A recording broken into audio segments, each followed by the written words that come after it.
Good morning everyone, welcome to Our Small Footprint. My name is Nyssa, and if you're new here, we are a family of 8 who live off-grid in Australia.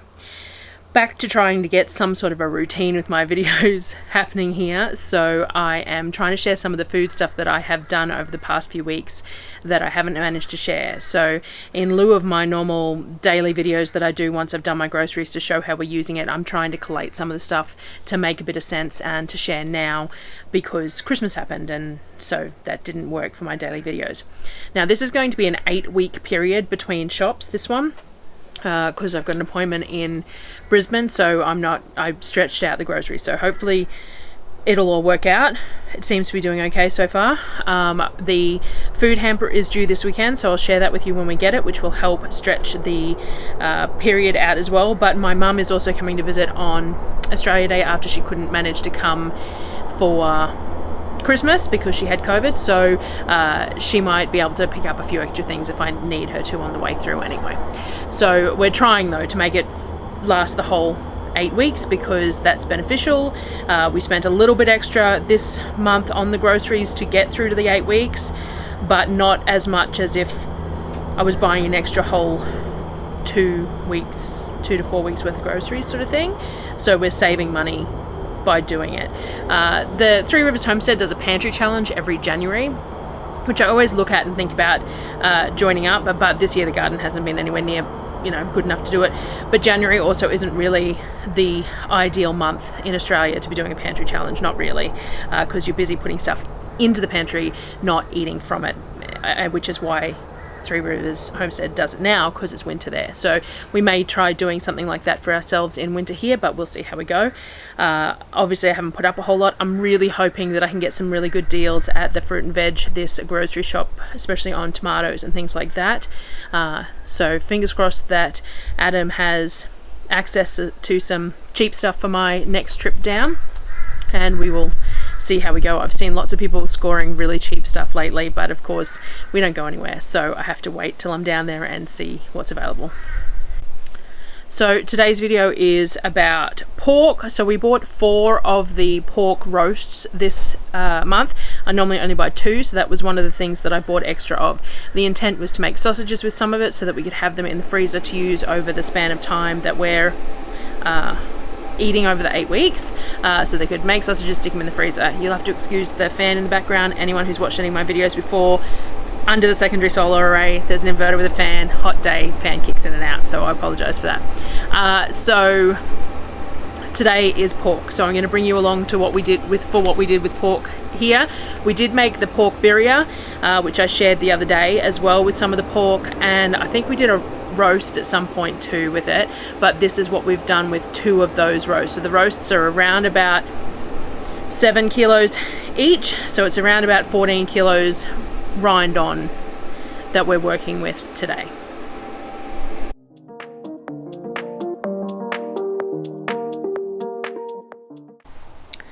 So as I said, the plan was to make sausages, was the large portion of this pork. I got Darryl to dice it up for me the day before I filmed this to marinate it. Obviously I was busy and I didn't put the camera on to watch him do it. So he took the rind off both porks, we cut up the rind and cooked it over potatoes like we always do. I'll try and find a photo of a previous one to put in here because we didn't film this particular one either. So we cut the rind off the pork, we cut it into strips, we put a whole tray of potatoes, and then we put the rind over the top. Then we have roasted potatoes in lard, and then we drain all the lard off as well that has rendered out of the fat, and we use that for cooking for the next couple of weeks as well, or as long as it lasts, sort of thing. So we did that with the pork rind off these 2 roasts, and then we marinated the pork itself. So the pork is the marinade that I use for my sausages. When you're making sausages, you want your marinade to be fairly strong, because you find that if it's not strong enough, then you just don't have much flavor in your sausages. I think at this time we were busy doing something else, so basically I walked out and I poured stuff in and said that'll be good. You want a minimum of 2% salt to your weight of pork, so I would have weighed it and put about 2% salt into that pork, and I think it was 12 kilos that we ended up with of actual pork, and then get him to dice it small enough that it fits into the chute of the mincer. Now I would have added smoked paprika, cowboy candy, caramelized onion, salt, pepper, a bit of maple syrup probably, all those sorts of flavors. I'll try and remember to put a link to, I've got a video that I have of sausage making, and I think I give 3 different flavors that we make in the video, and possibly in the description as well. But it's basically just the flavors you like combined, to be honest. Like, it's pretty easy, and what you can do is when you mince it, you can fry off a little bit and taste it, and if it's not to your taste, then you can add to the seasonings and then do the same thing. So it's pretty easy to adjust it as well when you're ready to adjust it for when you're ready to taste it for it. So I got him to do that, dice it up, and we mixed all the seasoning into it, and we left it overnight in the fridge with the marinade on it, and I also pulled the casing out that day to soak as well. So we buy hog casings from the casing boutique, and they come in a strip, and you soak, and they're in salt, so they can stay in the fridge for a really long time. And when you're ready to use them, you just want to soak them in clean water for 24 hours before you use them, to hydrate them and wash off some of that salt as well. So I soaked them overnight as well, ready to go. And then we minced the pork up. So we just ran it all through. So I have this Louvel mincer, and it's fairly new to me, and it is amazing. I do have an affiliate link for it, which I will put in the comments, but it is absolutely amazing. It runs so quickly, so smoothly. You barely have to put any pressure on the top. It doesn't overheat. I did a test run with the meter to see the wattage that it used, because I was a bit concerned about buying a standalone mincer that I'd have to be careful of the wattage and the power that I was using to do it, but the power running through it was minimal for what it's rated to. I did a review on it, I think, so I think I showed the meter. I can't remember off the top of my head what it was, but I think it was only like 380 or something, so the same as my water pump, so next to nothing in the scheme of how long you're running it for anyway. Some of these mincers, I think it's rated to 1200. I think that's why I was concerned, which is a fair bit of power for running on the solar for any length of time, but it didn't run at that wattage at all. It didn't fluctuate up over, I'm sure it was only like 400 watts, so I was really happy with that. And we basically managed to do the whole 12 kilos in one lot without the machine getting hot, without it sort of having any problems, which is great, because when I use the KitchenAid to mince my pork, I end up having to stop, and so when I stop and it's summer and all the rest of it, I have to take all the mincing gear off the KitchenAid, and I either have to put it in a Ziploc bag in the fridge so that it stays out away from flies and things like that before you use it again, but then the fat can set up a little bit and it can be really hard to use, or I have to clean it every time I pull it off and then put it back on and have to clean it again as well. So I highly recommend these mincers. I am really, really enjoying it, and it has made the job that's still a bit of a long-winded job, but it has made it a lot easier. And by mincing up these porks ourselves, we know exactly what's in the mince, and it is very versatile, so it's been great.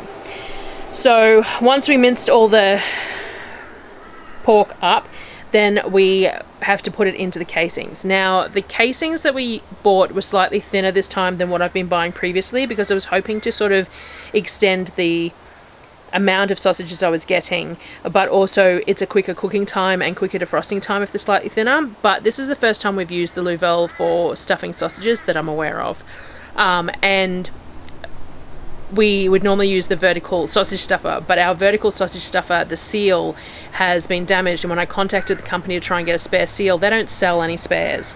So we're having a lot of problems with that at the moment, so we decided that we'd use the Louvel because we bought it with the sausage attachments. I was a bit concerned, because you have to keep on restuffing it, that you'd get air pockets, but to be honest, it only happened once or twice. It was really good. But the problem was that it's probably a little too good, a little too smooth. So it was filling the casings like just well. That sounds like contradictory that I'm having an issue with that, but it filled them really snugly, and I thought that that was kind of a nice thing as I was doing it. It was all very even, there was no sort of low and high bits, no air pockets, it was all filling nice and evenly and smoothly. The process went quickly. Darryl didn't seem to have too much trouble keeping up with putting the mince in and pushing it through. There wasn't any sort of issue there, so it was fantastic, except that once we did it all, we realized that realistically that sausage stuffer was a bit wide for the casings that we were using, because it was filling them a little too snug. Either that, or I needed to pull slightly harder on the casings as they were filling, because I tend to put a little bit of tension back towards the stuffer as I'm doing it, because that fills them nicely, and that's what I've done previously, but this mincer might be a bit different. So anyway, it filled them, they looked wonderful, but what you then want to do once you've filled all your sausage casings is then you want to twist them into links. So the process of twisting them into links is that you twist them away from you, and then the next one you twist towards you, and then away from you, so that you're not unraveling the ones that you've already done as you do more. Simple process, takes a little bit to wrap your mind around the first time you do it, but once you get into a rhythm it's really easy, except that they were tearing. So we're using real hog casings, not collagen casings here, which means that they're not as strong because they're hog casings, which is one of the boons of them too, because when you cook them up they have a better mouth feel to them. But the issue was that the sausage was stuffed so full that as you tried to twist the sausages, the casings were popping. So we did what we could, we twisted what we could, but we ended up with some really, really long lengths of sausage as well, that there just wasn't anything we could do. We couldn't twist them without popping it open, and after all that effort to stuff them, that seemed to be a little bit pointless. So we did what we could, and then I sort of just went over it. So we laid them out on the tray. So once you've filled the sausage casings, what you need to do is you need to go along and pop any big bubbles that are in the casings so that they shrink wrap to the meat, and then you need to stick it uncovered in your fridge for 24 hours, and that allows the casings to dry out a little bit. They shrink wrap the meat, and it's just what you need to do before you then either cook them or store them. From that point forward, we would normally then vacuum seal them up in lots of meal sizes, sausages per person sort of a thing, and we'd vacuum seal them up like that, ready to go into the freezer. And then once we've done that, we could pull them out and put them in the fridge the day before we were going to eat them, and then cook them up for dinner that night. That was the plan, because there would be a whole lot of meals out of it. But because we couldn't get the casings to turn, we couldn't get them to twist, we couldn't get the links, but also because the mince was short dated by the time we got around to mincing it, and then it spent a day marinating, spent a day sealing in the casing and everything else, and then the sausages were so large, I was a bit concerned about freezing them, and then the time between defrosting and cooking and everything as well, and then cooking them at that size. Anyway, what I ended up doing was smoking the whole lot. So all I did was I coiled them up onto the smoker trays. I forgot to get any footage of this, but I do have a photo, so I'll share the photo. And I coiled them all up on the trays of the smoker, and then smoked them low and slow, put a temperature probe in the bottom tray, and then moved it up as each tray got to the right temperature, and then pulled them all out to cool, and then stuck them in the fridge. It's not ideal because it limits more what they can be used for, but we will use them regardless, and it's still better that they were used and that, you know, it's still being eaten. That's in the long run, that's still being eaten. And smoked sausage is delicious, it's just used in a different way to how fresh sausages would. So I smoked the entire 10 kilo odd of sausages. We did have a bit of extra mince available because we ran out of soaked casings, so I've got some meals that I shared with the rest of the mince as well. I've got some meals to share that I did with that too. I did some canning and things like that, but about 10 kilos of the mince got turned into the smoked sausages, which was, you know, is great. So I thought I'd share one of the things that we did with the smoked sausages too, to show you sort of options that you can make. And one of those things was a version of my pesto chicken pasta, but with the smoked sausage. So I decided that the basil pesto, probably smoked sausage basil pesto, I'm sure it'd be fine. Basil pesto goes with anything. But instead of doing that, I got sun-dried tomato pesto and I cooked it up with some coconut cream, made sort of a creamy tomato sort of a sauce for a pasta sauce, and then heated the sausages up in that.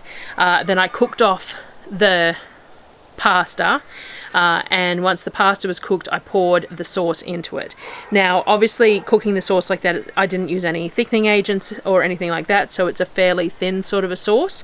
So what I did was I whisked up 2 eggs as well, just whisked 2 eggs, and once the pasta and the sauce were off the heat, I poured the eggs into the pasta and then just stirred the pasta and stirred it, much like I do with my chicken pesto pasta, to cook the egg through the pasta, and that creates a really creamy, beautifully textured sauce for the pasta. It thickens it up, but it thickens it up with nutritional benefits as well, rather than just using a bit of flour or a roux or anything like that, and makes it really glossy and creamy and really, really tasty.